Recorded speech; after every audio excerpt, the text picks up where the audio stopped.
موٹی توند والے چیخ رہے ہیں قرآن سمجھنا تمہارے بس کی بات نہیں ہے.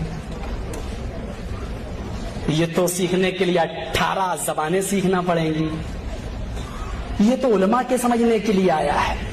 ٹھیک ہے تم کہو مائیکل جیکسن جیسا آدمی قرآن پڑھا تو اسلام لایا.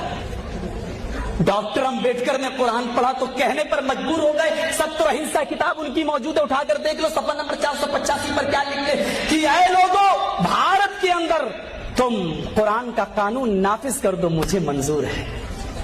ستر اہنسا مہاتما گاندھی کی سمجھ میں قرآن آ رہا ہے. مسلمان کیا کہہ رہا ہے؟ ہمارے سمجھ میں آنے والی نہیں ہے, ہمارے بس کی چیز ہے.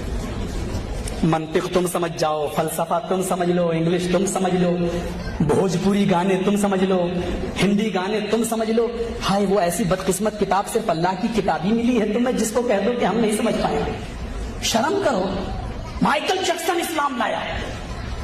بھوپال کا ڈاکٹر شیو شکتی سرود اسی قرآن کو پڑھ کر اسلام لایا. غیر مسلم قرآن پڑھ کر اسلام لا رہا ہے. مسلمان کہہ رہا ہمارے لیے نہیں ہے. امریکہ نے قرآن پڑھا, ہوائی جہاز کی ایجاد کر دی. امریکہ نے قرآن پڑھا, چاند پہ ہو آیا. امریکہ نے قرآن پڑھا, سائنٹیفک چیزیں اس نے بنائی. قرآن کو پڑھا اس نے, فرعون کی لاش کو اس نے ڈھونڈ لیا. 1899 تک فرعون کی لاش کا پتہ نہیں تھا. صحابہ ایمان لائے کہ اللہ نے کہا کہ ہاں ہم حفاظت کریں گے. 1899 تک فرعون کی لاش کا پتہ نہ تھا. لیکن کافروں نے, یہودیوں نے کہا دنیا کی ساری کتابیں جھوٹی ہو سکتی, قرآن جھوٹا نہیں ہو سکتا. ڈھونڈا.